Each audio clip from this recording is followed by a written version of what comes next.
up, though? As you can see, it's Halloween week, and we are in big trouble tonight as we've got the debut of the homie Big Trouble Ben Bishop. But you know the deal. Before we get there, we got to tell you about the fine folks that bring you this show. And first up, it's the homies over at Potter's Tree Service. If you're in the need for tree removal, tree trimming, lot clearing, chipping service, getting your grass cut, you know, you got fall cleanup, you got all those things. And hey, you don't got to call Hacksaw Jim Duggan. Just call the homies at Potter's Tree Service. Call Asa, and I promise you, that tree that's a pain in the ass, you won't need 2x4s. He'll get you together and you'll have multiple. Use the links. Check them out. Tell them Knockouts and 3 Counts sent you. And you already know what time it is. Get ready before you get chopped up and enjoy the show. Boom. Where's my stuff? There it goes. This is the Ring of Honor, a.k.a. Shane T, boy, the baddest champion you ever seen, boy. This is Mr. Anderson. This is good old JR Jim Rock, and you are listening. You're listening to Knockouts and 3 Counts. We got a new world champion! That might be one of the craziest knockouts I've ever seen in my life. Knockouts and 3 Counts is the podcast, baby! It's the real deal, baby! Knockouts and 3 Counts starts now. Ooh, what up, though? And happy Halloween. It is Halloween week. J-Bone and I are still a little bit in the spirit. As you can see, welcome to Crystal Lake. But we've got the debut of the homie Big Trouble Ben Bishop. Appreciate the time, my man. Of course, fellas. Nice opening. I'm sorry I'm not festive enough. And I just, you know, in my older age now, I just totally forget about Halloween. But it is Halloween. You both look great, Jason. The David S. Pumpkins there. Boy. I love that. Oh, that one of the greatest SNL skits of all time. But yeah, no, thank you, boys, for having me. I'm very excited to be here. Thank you. Much appreciated. Well, we appreciate, and that's always a good way to start the things. But people are happy to be here. But J-Bone, I'm not gonna lie, I'm still a little jealous over the tuxedo. Like I said, had I seen that, we might have fucking ended up matching at GP Creepy. But it came with the pants and everything. I just choose not to wear pants on the show, but. I'm not either. Hey, it's you do. Yeah, we're comfortable. We're at home, but yeah, it's nice, man. I'll let you borrow it. You might not fit it, but yeah, I don't think so. I think I'll be busting out of that thing. I'm pretty positive. Unless you're 6'12", 15%. I'm not sure. Okay. Right. Well, considering the fact that they said I was going to be 6'2" and got fucked in the gym pool, probably not. Yeah, Kyle can't say. I have met Kyle in person. I know it. Not quite that tall. Can't win them all, Kyle. Can't win them all, you know. But I did knock out a 6 foot tall guy once, so hey, there is that. Hey, you know what? There you go. Only a foot off. Hey, man, those that have been following the show know I've been known to throw my hands a few times inside the boxing ring. But, dude, it's been a hell of a weekend. Welcome to everybody that's checking us out, whether that's on Millions, whether that's on Body Slam, whether that's on Knockouts and 3 Counts. Shout out to Ryan, who was with me at TNA Bound for Gory. Shout out and prayers up for Chris Bay, man. Holy shit, yeah, that was one of the scariest things I've ever seen in person. That's I didn't see the video. I don't need to see it, but like kind of what happened there. So, you know, the spot where like the Hardys go to, like, it's kind of like the heart attack where when Jeff picks him up and then Matt comes running through with the neck breaker and then it's kind of like the neck breaker power bomb kind of thing. Well, when they went to finish the neck breaker, I don't know if he smacked his head. I don't know if he hyperextended his neck, but he went down and didn't move. And the ref is like rolling him over. Like they stopped the match immediately. They had to put him on a stretcher.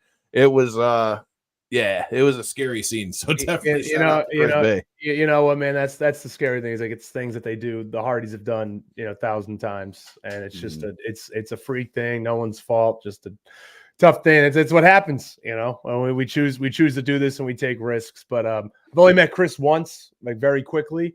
Hell of a guy, I think, and the internet's definitely responding to this unfortunate situation. So definitely shout out to Chris Bay, and hopefully, he's able to recover and get back to what he does best. Couldn't agree more, man. I've met Chris on a few occasions. And couldn't be a cooler dude. He actually was part of our guy Mikey's wedding at FSW in Las Vegas as well. So definitely a cool ass dude. But shout out to him and Vikingo. Vikingo got banged up that night. Man. It was a rough night at the tapings for TNA, but dude, shout out to TNA for having us, man. It was a wild week. We did the press conference, got to interview Joe Hendry. We interviewed Nick Nemeth. We talked to the Hardys. Hell of a week for your boys over here with all that stuff. And a hell of a house for TNA. Let's say that. I was so glad to have that in Detroit, dude. Yeah, dude. Detroit showed up for TNA, a really good house. They've been really doing well with that, and I'm happy because I got a lot of good buddies there, and I'm happy that they're finally seeing the fruits of their labor over at TNA. A lot of great talent, and hopefully it just keeps going up because they have the talent. You know, the in-ring product, I'd put it up there with at most companies right now. 100%. Companies. Yeah. It's just, again, it's the almighty TV, right? That's what it comes down to. So hopefully they can keep it on the up there. J-Bone, how the fuck you doing on a Tuesday, dog? Hey man, I'm here. It's warm on this Halloween week. That's a little change for us up in the Mitten, man. We usually got the rain or the early snow haze or something, but hey, I'm with it. You shut the fuck up before I wake up and my car's frosted over tomorrow, all right?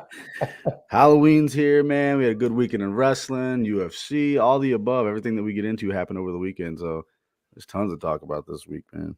Dude, I'm still hurt over what happened before we went to Bound for Glory. I was all like excited about it and then a high after all the press conference and all the stuff. And then Max Holloway got cracked on my way to TNA, and I'm just like, holy shit. Is that your guy? Is Max Holloway your guy? Yeah, he's just like kind of Max Holloway, dude. Max Holloway is like universally liked. I met him when he's a good dude against Jose Aldo.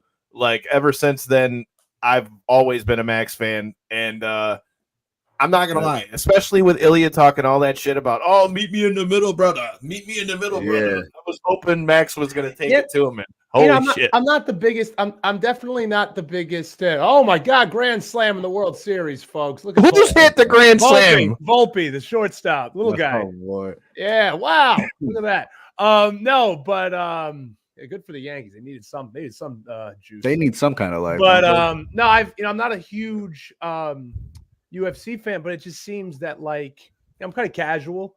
It's so tough for them because they can't keep a guy at the top. It just seems like it's there's a new guy. Except Poetan. Like I've heard of him. Yeah. So like they're but they just need that. That's like the star thing, right? Like ever since Connor, they've needed that next guy to kind of step up, or girl, really. Ryan, you shut your mouth. I'm not a Yankee fan. I'm a Red Sox fan. I'm not a Yankees fan either. But I want to see a good game. I want to see a good series. I like the dramatics of playoff baseball. So can't go wrong with things than baseball in October, man. That's right. You're right. It's one of the best playoff watch. It's just different. It is. Playoff baseball is definitely where it's at. Shout out to everybody checking in the comments, man. I can't lie. The Yankees were like my first team as a kid. We were talking about this before we went live. So I've always had like a little partial spot for the Yankees. Mm-hmm. So matter of fact, I'm in my the studio now. It happened to be my old room, so you can see. I can have to grab it here in a minute. I still got the baseball that we got at like one of those art fairs that says Yankees and got my number and shit all on it. So that tells you how far this goes back. Your first little league team, first little league team. Yeah, when I moved to Taylor, I was a freaking Cub. So Cubs ain't bad. I've been to Wrigley. I like Wrigley. Wrigley was dope. It's bad when you get into it like they're like, oh, it's my first team. This is my team now, and then they just get their butts kicked for 20 years. So, how would you feel if it was the Tigers on most years? It was the Tigers on most years. That's my point. If you were on the Tigers as your first fucking team, then you couldn't be a fan of Detroit. That's my home team. I don't care about that. Well, that's fair. We are Lions fans, Yes. Hey, great. The best team in the NFL right now. Fuck yeah. See that? Whoever would have thought that'd be on your bingo card. That's what I'm talking about. Fun. They're fun to watch, man. They are very fun to watch. Yeah, that's definitely. Fuck yeah, man. Well, let's hop into things with you. Before we get into your journey through wrestling, I was filling J-Bone in on a little bit of it, but dude, it's wild. Shout out to Chris Parkhurst from connecting people through wrestling. I met him same weekend you and I met when we were at StarCast in the scrums and all that stuff. Yeah. I met him at All Out as well. So, dude, it's been a while. We met in the media scrums. So before we get to wrestling, talk to me about that. I know you were doing some interview stuff, and let me tell you, in those little ass rooms that we do scrums, it's kind of hard to miss you.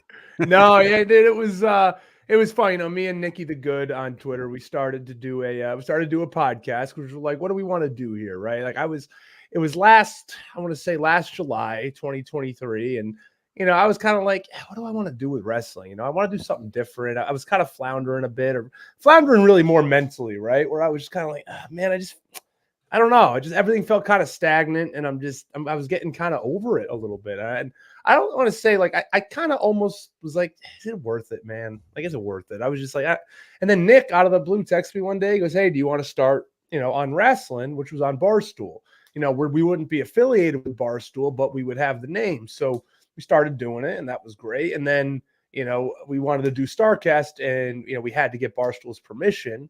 We're not like affiliated with Barstool, right? And they were like, no, you can't do that. So we're like, we had to revamp. So we called it the Meat Pop Express, which is part of my gimmick, all that stuff, right?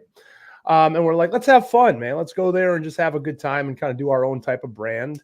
And it went really well. You know, we just talked to people. We made connections. We, you know, had fun in the scrum room, you know, at people's tables, bunch of people, Cardona, Lash LaRue, Colt Cabana, Blue Meanie.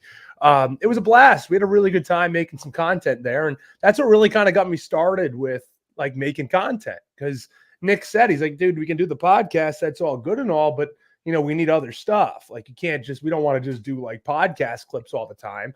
That's not how we'll grow. So I was like, all right, well, maybe I can make content in another way. Right. And, you know, I started thinking like, what can I do? And then just, you know, from there started doing these skits. He's like, hey, I love to make fun of wrestling. This is the silliest shit in the world, you know, and not many people know that. It's pretty niche. So, you know, all the stuff I joke around with buddies and friends of mine in wrestling. I'm like, why don't I just put it in a skit form? And like, you know, I'm a pretty creative guy. It's like, let's have fun with it. Let's create characters. Let's just see what we can do and see what works. Right. And really, I started doing it because it popped me. I didn't give a shit. Story with most thing in wrestling. Yeah. I didn't really care about anybody else. Like I was like, you know what, this is like almost cathartic to me. Like it was like therapeutic to me. And I was just like, I'm going to do this. And from there, we kind of it started rolling, and it's been going well ever since. You know, it's kind of gotten me on the map of a lot of places. Who would have thought? I mean, I'm an in shape 7-footer in the indie wrestling scene. You would have thought that would have helped me get on the map. It sure as hell didn't, right? But these silly ass clips that I do and these skits, that's what works.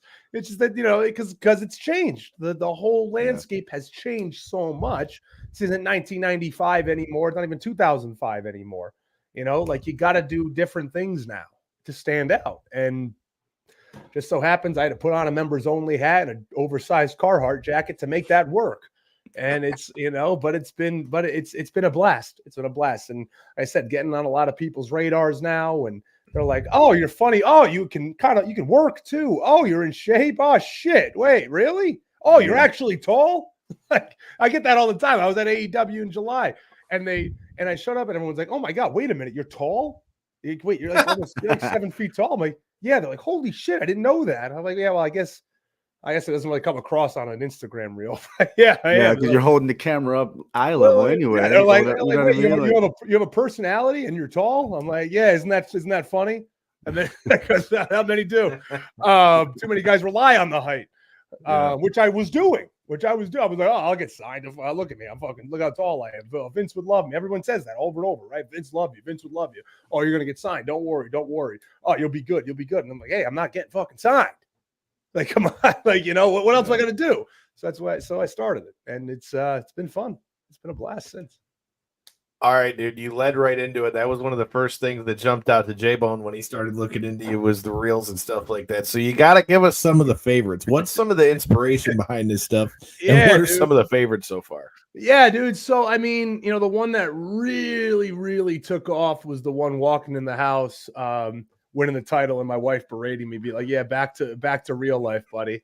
Right, champ. And that's one that hit 1 million. But yeah, so that one I gotta say is like, again, that's one I made quick, right? Like made it in 5 minutes, and I'm just like, we'll see how it goes. You know, most of mine do like between 5 and 10,000, right? Like I get a few that get 20, 50, 25, but that one just like blew up, right? So that one's probably one of the top ones. But I love doing the shindy promoter.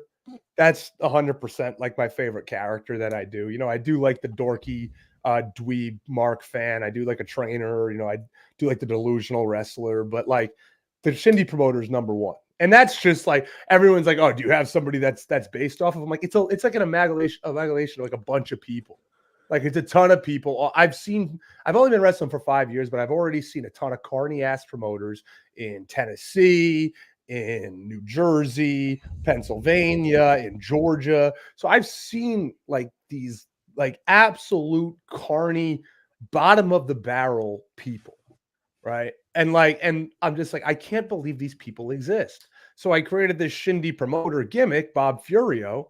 You know, that might be technically based on someone's name, but we'll keep him out of it.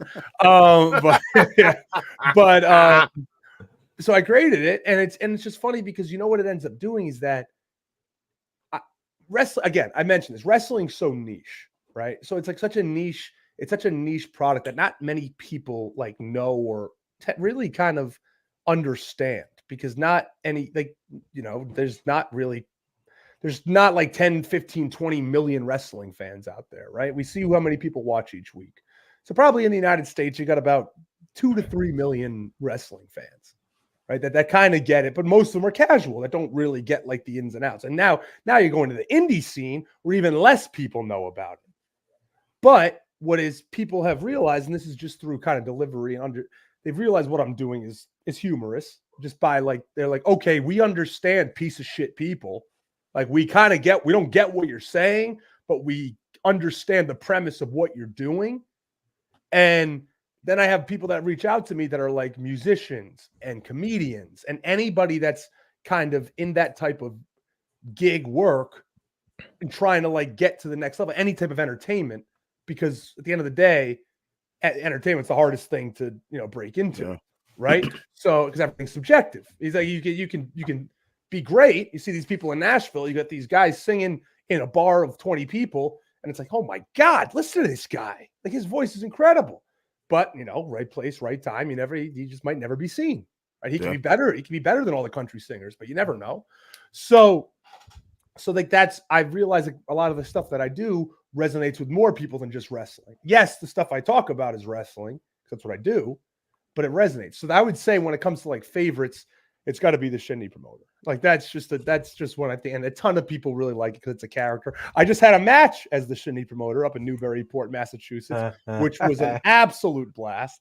And I wrestled Little Mean Kathleen, and she had another character of her own too. It was a very cool promotion called Rad Pro Wrestling, and it's all gimmicks. It's just a big gimmick organization, and we had an absolute blast doing it. But yeah, dude, I think the content has really made me like almost like love wrestling again, because it's just something that like else I can do besides just in-ring stuff. Because we really wrestle like only on the weekends, right? And like you have the whole week. What are you doing? You know, and I share clips of me wrestling. It's like, oh, nobody. It's almost like nobody. That's not. I don't do anything crazy, so I'm not going to go viral for lighting myself on fire or doing a 450 off of a roof. So like, I'm not going to. You don't play with the light tubes, bro? No, bro. You know, all respect to people that do, but you know, that to each their own. But like, I'm not doing any of that shit. So like, nothing. None of my moves are going to go viral. So like, I got to do different things. And so I was like, hey, I'll start doing these things and these different skits and see if it can get people to really get interested. And it has. That's actually a crazy idea. That's very unique, because like content creation is like the thing now. What do they say? If you can't capture somebody's attention within like 3 seconds, it's usually just gone. It's crazy, man. It really is like a science. And you know, it's some people are like, post a lot, don't post too much, post this at this time. It doesn't matter what time you post. So nobody's really like figured. I don't think anyone's really figured it out. I think people have just been very opportunistic when it comes to it. You got guys like Mr. Beast, the Logan Pauls of the world. I think they just because they started before everybody else. That's why they're at where they're at, right? But you know, it's funny because like you learn certain things that hit. Like it's got to be the right thumbnail, or it's got to be the right caption on the picture. It's got to be a good picture. The quality has to look good. It's all this little shit that can turn a meme or a video from getting 5,000 views to 100,000 views. And it's like these little things, and it becomes kind of infuriating because you're like, shit, Should I have it say Yeah. this or You're should I have it speaking say my this? fucking That's what I language. said, at this dude. point. We talk Like, about this dude. all the time. It's so Yeah. much more than just turning on the camera. Or It's here's the my whole favorite, thing and to behind all it. of you guys who wanted to talk shit on Instagram and TikTok and all of them, first of all, fuck you. Thanks for watching. But with that being said, and then you got to take into the whole other side of it. You have to like, and I'm still learning this, but you got to grow like a thicker skin because it's like I just posted clips of interviewing Nick Nemeth, right? And so in the middle of the interview, somebody's handing off my camera, so you see my head kind of go like this, trying to figure out where my shit's going, and then. You know, mind you, we're in like a scrum situation. So there's like over here, there's Frankie Kazarian, Joe Hendry's down there. The Hardys are over there. So there's people all over the place. And I've also got the guy from TNA, shout out to Ross, you know, like letting us know how much longer we got and shit, you know. So I'm trying to like deal with all these things at one time. And then you got all these people, oh, he's looking down. He doesn't even seem interested. Oh, he looked away. God, dude. Bro, fuck you. You know you what? saw a And 1 minute clip out of an interview. Posting from your fucking computer or your couch, and you Nah, dude, you know they what? don't do shit. And no, it's corny. I think it's corny to say, but really, like that whole like that whole like poem or whatever you want to call it, the man in the arena stuff. It's like these people wish they were doing that, and they're just fucking. They really are 100%. And I had to like tell myself that after the fact. I'm like, but you know what? They're commenting, they're engaging, and that helps so much. Yeah. Like, and that's what I tell anybody. I'm like, hey man, thanks for watching. That's all I say now. I'm like, thanks for watching. And they get pissed. I had one that I posted after I did the AEW Dark thing. I made a joke video of me walking in a locker room and acting like I'm a big fucking deal. Right. And I even write in my caption, guy walks in the locker room after jobbing on Dark for a minute and a half. Right. Like, so, or on Rampage. And so I did it, and it was just me being a dick to people in the locker room. And it's like you would think 98% of people are like, okay, I get it, he's joking, like just by what I'm talking about. And I had this one guy just continually like, oh, who the fuck do you think you are, you piece of shit? And I'm like, hey man, I'm just Ben, but thanks for watching. No. Who you think you are, tough guy? Did you never say that shit to my face? I'm like, I guess I wouldn't, dude. He's like, oh, you think you're fucking cool? You think you're gonna be sarcastic to me? I'm like, dude, what are we doing? I'm like, thank you so much. Like, you're continue. I'm like, thank you. He's like, I don't give a shit about your engagement. I'm like, well, you're helping it. And it's just they want you to buy that part. You took the time to watch my shit, and then you're gonna take the time to comment and talk shit. There's a lot of people out there too that get most out of that because like now they're involved, and then it's gonna be like a headline somewhere like this guy said this to this guy. Yeah, you know what I mean? It's just like, dude, it come looks on. clownish, dude. You're punching down. You're punching down at these people, and like, I've done it. And believe me, I'm not trying to sound like a saint. Like I have gone back and forth with guys that like don't have profile pictures and all this shit. And then I catch myself like, what am I doing? Like I'm like, stop. Yeah. Like it's first of all, it's a waste of time. Like you're just wasting energy and you're wasting time on these people. That's all they want.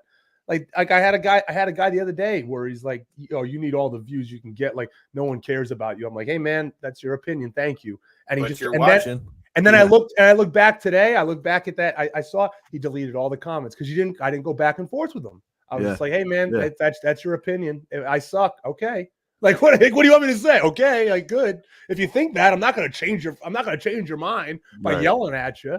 So like think what you want. Like you're just a loser. Toxic. We talk about it all the time. He's a loser. Bro, that's a running theme on this show. We used to have a fan etiquette segment. We've got a locker room etiquette segment, which we'll get to in a little bit, that I feel like is going to be fucking hysterical with you. Oh, yeah. But, speaking of shitty fans, shout out to the Yankees fan that pulled the ball out of Mookie Betts' glove. Oh, dude, I just saw that video. Got kicked out of the World Series. Way to go, jackass. What a jackass, dude. Yeah. And then he was trying to plead. See the video of him trying to plead his case? Like, he was on. I just got caught up in the moment. You were grabbing the guy's glove. Oh, him and his buddies on, and they look like the most prototypical Yankee fans too. Oh god, like just pieces of shit, dude. Like what? You had front row. You had the World Series in the front row, and that's what you're gonna do, dude. Yeah, pay top dollar to be there. Oh my god, because they're not gonna see you.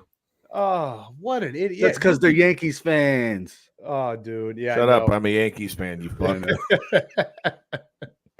But dude, now that the Tigers are out, it's totally okay for me to say right now, although I have to give credit where it's due. I don't know if you or anybody else that's been watching this, shout out to you guys if you're watching, make sure you hit that subscribe button. But I don't know if you guys have ever watched the documentary on Shohei Ohtani, dude. Oh, I haven't Holy seen shit. it. Is it good? No. Need to. Please do yourself a favor and go watch the 30 for 30. Like the amount of stuff that guy was doing at like a young age to even be like half as good as he is now, and like the vision board that he had that he said he wrote out when he was, I forgot how old. It's fucking insane. But Guys speaking are of vision phenom, boards dude. and all that Ridiculous kind of how stuff, good he is. dude, you got to tell me, was Big Trouble Ben Bishop always a wrestling guy? Talk to me about how dude. that kind of moves its way in. So, yeah, I know I've always been a wrestling fan my whole life. So I started watching it when I was about 8, 9 years old, like 98, 99. I really started watching wrestling and I fell in love with it. Like I just loved, I started watching WCW first. Kevin Nash is my all-time favorite Detroit guy. So he's definitely my all-time favorite wrestler because he was like the first guy I saw, and I was like, look, this guy's huge. And I was always a big kid, so like, I gravitated towards looking at like the bigger guys, right? Yeah, I know. So I was just like, this is so cool because I always, I love the storylines and like the pageantry of it and just everything about it just kind of drew me in.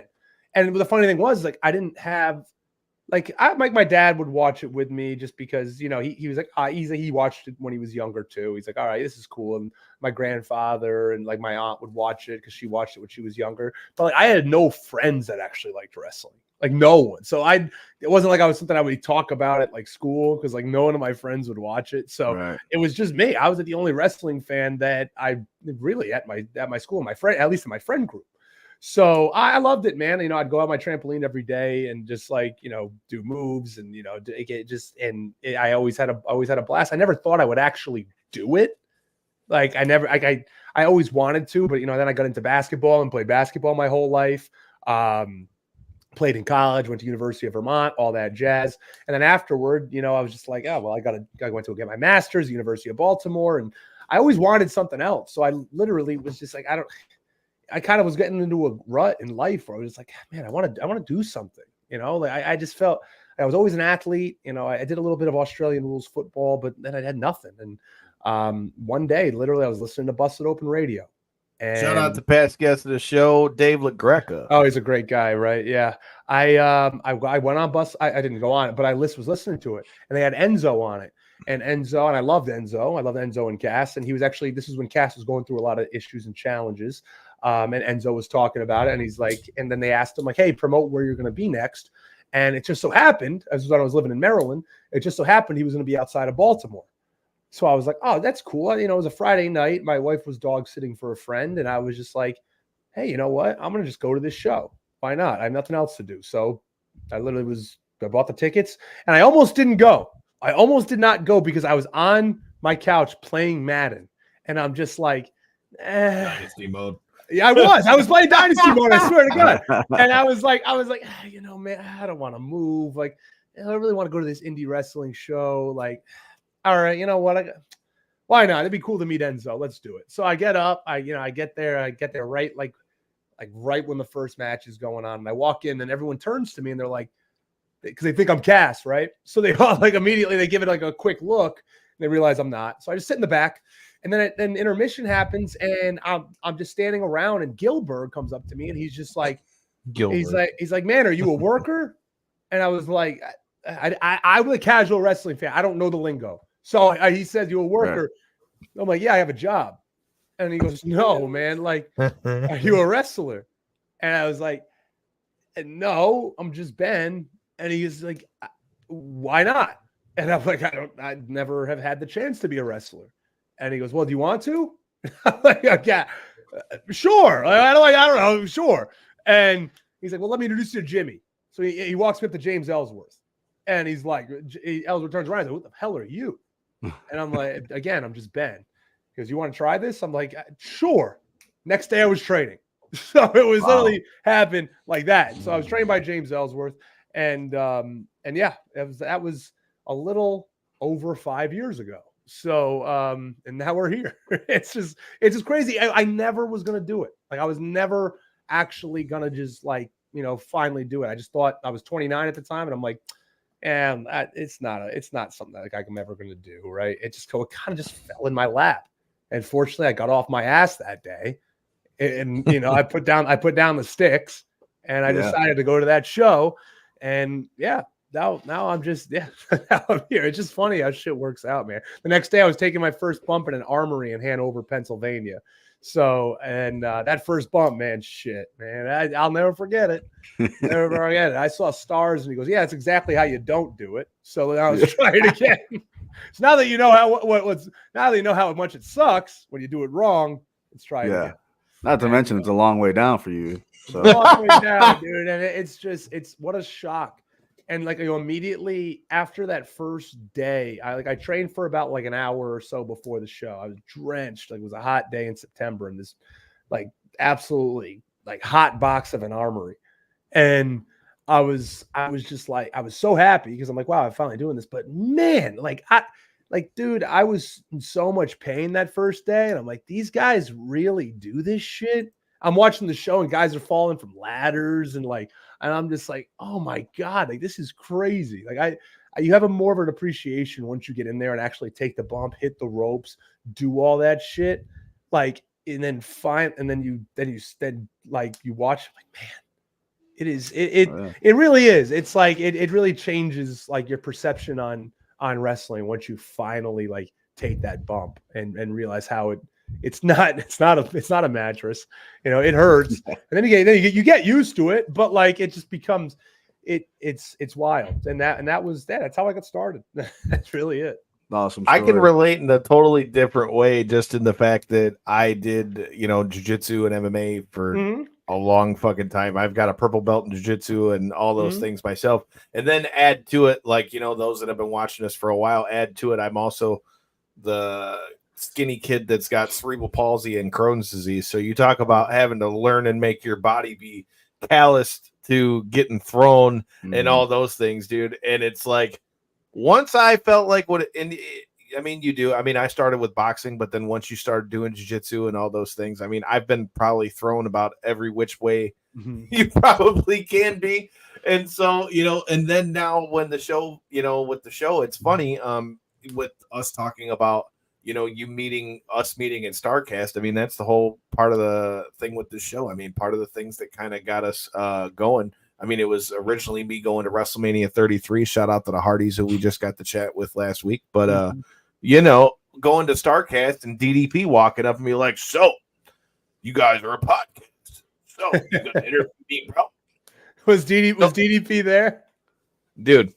Matter of fact, where am I at? This side. You see it? Yeah, dude. Oh, dude, that's so awesome, man, dude. Dallas has become a good buddy of mine. So I've worked out with him a ton at his house here in Atlanta. That's dope. And he is just a genuinely great guy. One of the greatest marketers of all time. I'm going to say that right now. That guy knows how to market his shit and make his shit seem the most important. Now, his stuff's great. Don't get me wrong. But man, he is nonstop marketing. He is a promoter at heart, that guy. And he was a promoter on the Jersey Shore. That's how he started. That's what he did his whole life.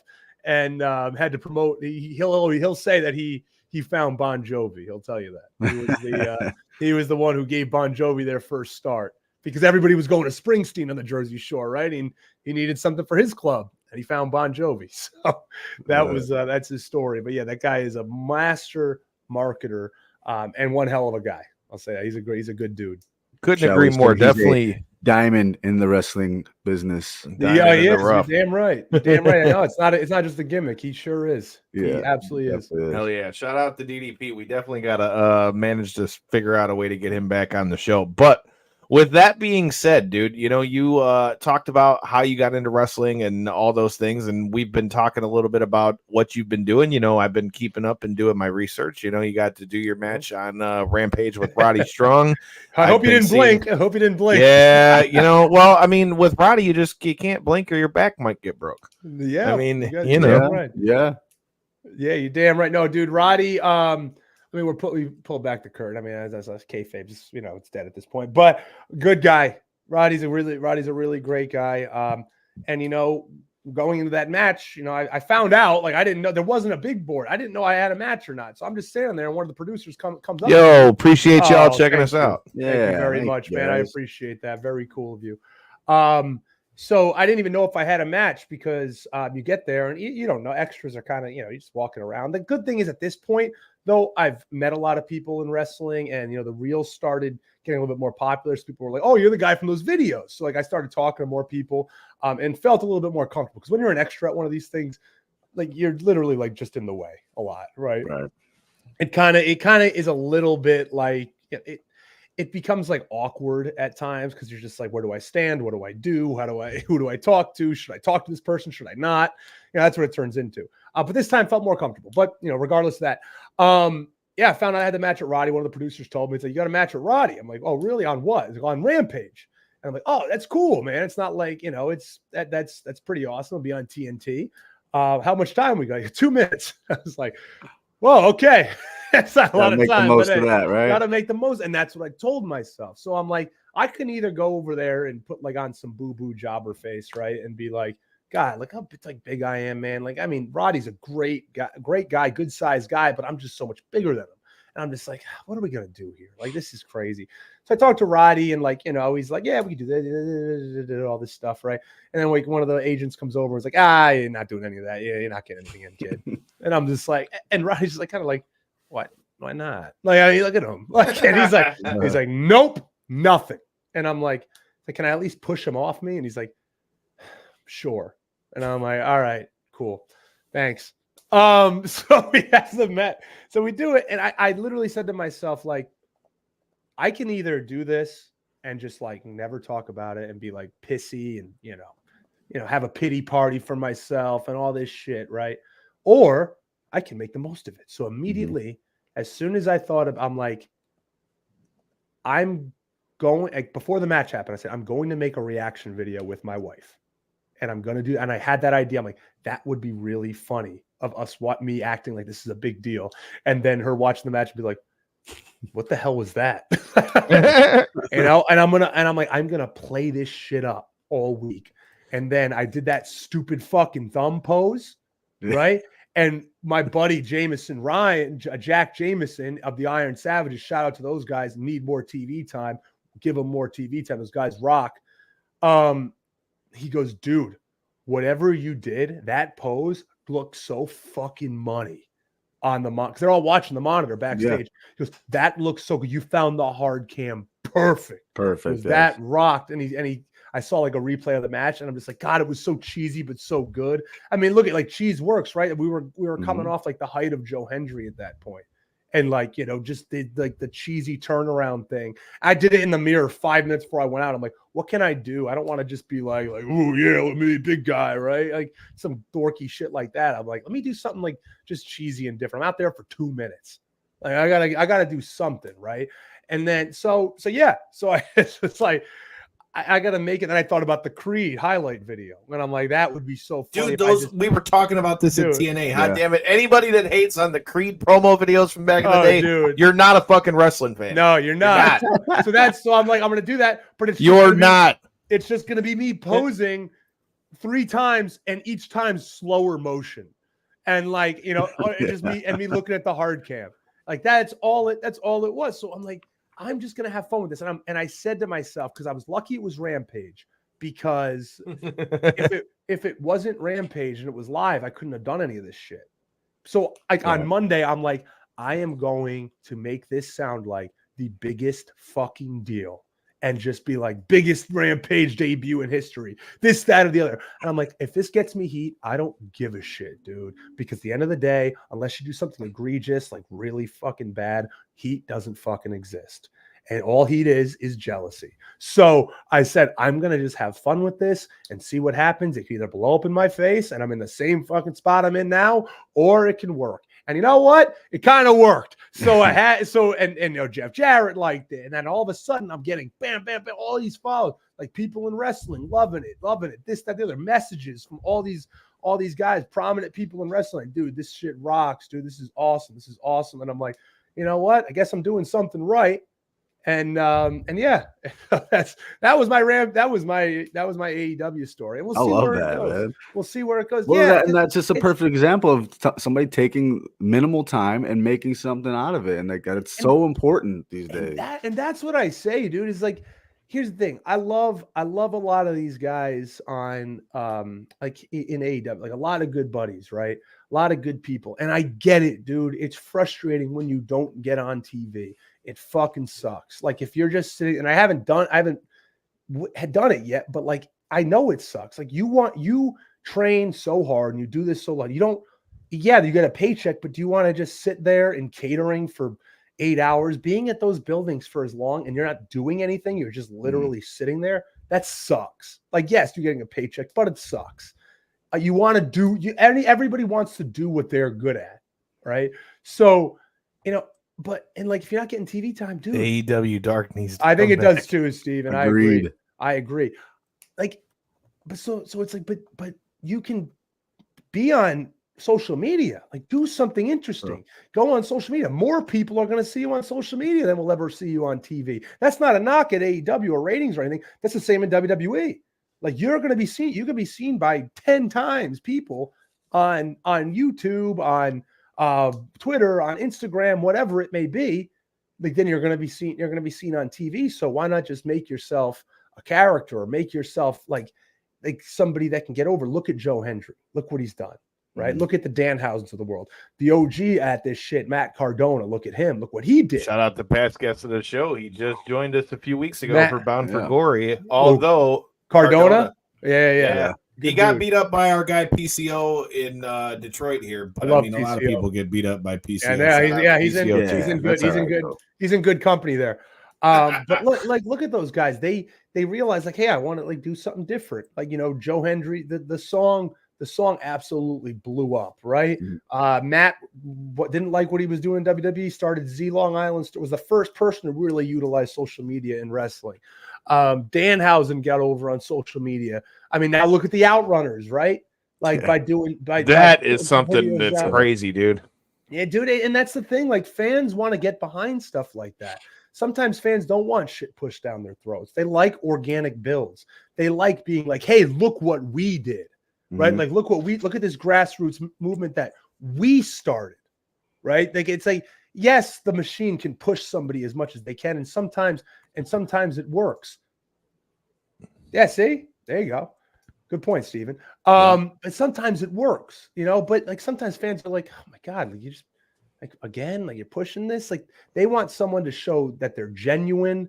They want to get behind, and the Outrunners are a perfect example of it. Those guys, when I first started wrestling, like I saw those guys and I love the aesthetic. I love that synthwave aesthetic, right? So I'm like, I don't need to see these guys work a match ever. I don't care. I love these guys. I just looking at them and seeing the stuff they put out. And this was like 2019. They didn't have like a crazy amount of followers yet, right? Thank you. You're too kind. I appreciate that. I didn't have a crazy amount of followers yet. And I'm like, damn, these guys are, but then I saw some of their stuff. I'm like, these are very talented team. They're trained by Rip Rogers, like very, very talented. And I'm like, it's only a matter of time for these guys. And then I'm like, they just need to be on a TV. They just need somebody to give them a little bit of time. And they got on there and people are like, these guys fucking rock. Like, look at this. This is amazing. This is a nostalgia, but they're also good. They're not like some jabronis. They're good. They're in good shape. They're funny. They're entertaining. They're believable. Like, and it's like, oh my God. And then fans are like, that's how simple this shit can be. Like it doesn't, like it's so simple. Engage with the audience. Have them want something, like look the part, engage, have them want something to buy into. And then that will translate. And so that's what that's the thing that I'm trying to do is like show them that you're genuine. Like show them that you can have fun and you're actually just like a normal person. That's what people want. Right? They don't want all this like cookie cutter superstar thing. Like they at this day and age, people kind of want to really invest in somebody that they feel is showing their genuine self. And that's what a lot of guys have gotten over in the past few months, over the last few years, I'll say, is that reason. So so that's really kind of what I'm really trying to do, is I'm trying to show that, like, yes, I have a personality. Yes, sometimes it's annoying to be chronically online, but fuck it, I am. But you want to keep engaging. And Cardona says it all the time. Like, he gave a seminar, and I heard him talk about this in a clip where he's like, you know, people say to me like, "Oh, I just, how can I get more popular?" On this show. Yeah, about like, it's like you haven't tweeted in 3 days. Like you haven't posted. Or the fact that he's the only one at the merch table when he doesn't need to be at the merch table. Perfect. Yep. Example. He's not at the merch, and the merch table is a perfect time. He says it. Like, I don't care. This whole like you're a heel should be at the merch table. That's all like, you know, passive. Heel on the show, go be a heel at the merch table. Get him to understand who you are and what you do. And like get him to buy into your character. Then when you come out later in the show, say, "Oh, I met that guy. I like him. Oh, you know what? That guy's a dick. I don't like him. I know to boo him now." Right? So he's masterful at this, right? And I've taken a lot of stuff from him. I even made a shirt, like the Shindy God shirt. So, you know, I basically made and he even tweeted thief. But I'm like, shut up, Matt. That's how this. Everyone's a thief in wrestling. But yeah, you know, he's the indie god, and I now call myself the Shindy God. So we need the Shindy God versus the indie God. We need to make it happen. We do got to do it. But you know what? He does. Again, like I said, he ain't mad. He knows, and he's been actually. You know, I know how Matt is. He's not going to support something if he doesn't truly like it. Like he's not just going to throw retweets or likes or stuff at things that like. It's not interesting to him. You got to prove to a guy like him, like that you're like putting in the work. And he has publicly endorsed me a few times. And he says like, "I love what you're doing. You're doing a great job." Like, and so that means a lot coming from somebody like a Matt Cardona. Hell yeah. Well, before I get into our next topic, I got to give a shout out to our other sponsors. Somebody's actually giving my dumb ass a microphone again to watch people get beat up. You got to be in the building. November 23rd, Mitten Muay Thai is making a comeback here in Michigan, the Imperial House, Clinton Township, Michigan. You know, the last one we were at Masonic Temple, people were getting knocked the fuck out. There was a lot of cool lights. There was a lot of blood everywhere. But hey, if you're in the Michigan area, I'm going to let you watch this video. Watch these two guys talk you into the seats like you're supposed to do in pro wrestling and enjoy the show. And we'll get back to our guy, Big Trouble Ben Bishop. I'm impressed by your performance, to be honest. Strong words from the new challenger, Mason Shala'i. We're going to face them off right now. Mason Shala'i, the two-time provincial champion, one-time TBA champion, and one-time represent international champion.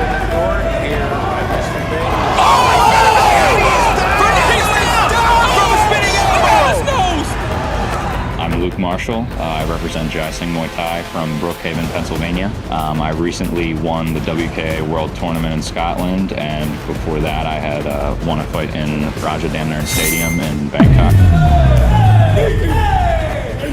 I was on my phone half the fight. You guys could have done more.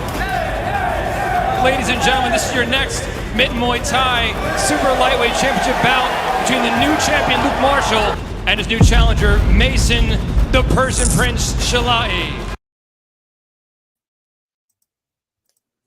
And just like that, dude, I'm ready to see somebody get knocked the fuck out on the 23rd. But that hyped me up. Now I kind of want to see someone get knocked out on the 23rd. Boys, come on down to Detroit, man. I know, right? Now Detroit's a cool city. I don't ever want to go to Harpo's again, but it's a cool city. No, not Harpo's. I do have to. No, Harpo's is all right. I gotta say, I only have 5 minutes left. I gotta jump after that. But if you want to get to anything in particular, I'd love to hit him with the locker room etiquette, Kyle. I mean, you led right to it, man. That leaves us left to one thing. You already kind of told us where you're at on the MMA tip, but we do have a segment called Locker Room Etiquette, and it's not what you always would think it is. It's not trying to pull the curtain back. It's not trying to get all the dirty little secrets and all that shit. We go another route, and we've had things added to said list like wash your balls. Keep your baby mama out the locker room. Stay in the ring. Make sure you're what Summer Rae say? Summer Rae said, don't just sit anywhere in the locker room. Yeah. We've gotten to shake your hands and everything. Make sure you clean up your trash. Josh Briggs from NXT told us, bring your own wrist tape, bring your own squirt bottle. We've had a lot of things added to said list. So if Big Trouble Ben Bishop could add anything to said list, do you have any pet peeves or any advice you'd give a young indie dude in the locker room? Yeah, dude. I mean, first of all, I'm going to preface it with this. I like to have fun in the locker room, right?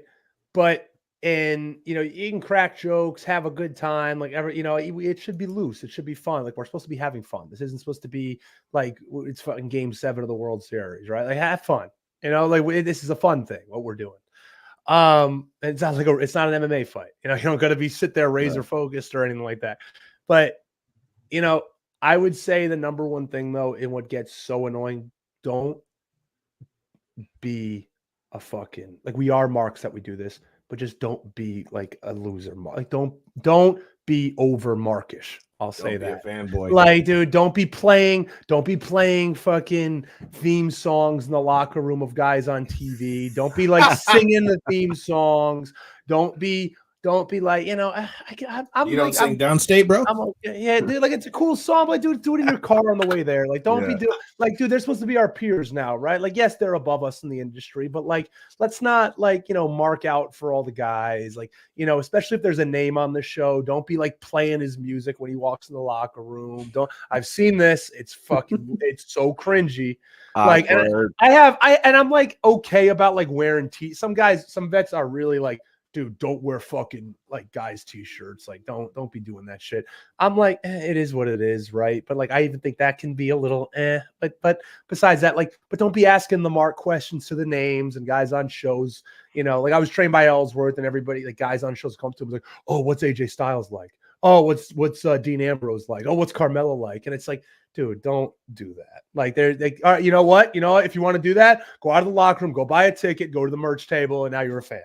Like, that's it. That's it. Like, it's not, you're not an interviewer and you're not a fan. You're supposed to be working, right? It's supposed to be a professional workplace. Ask them like, hey, what should I do in my match? Hey, what should I do here? Like, hey, can you give me some advice? Like, that's the shit you should be talking about. Not asking about what's Vince like, what's Triple H like, what's AJ Styles like. Like, I always say, like, have you ever seen the Chris Farley show on SNL? Like when Chris Farley did he had his own talk show. Oh yeah, I remember that. Yeah, when he does the thing with Paul McCartney, and he's like, when he says to Paul McCartney, and he says like remember the Beatles? That? Remember the Beatles? Yeah, remember? Wasn't that awesome?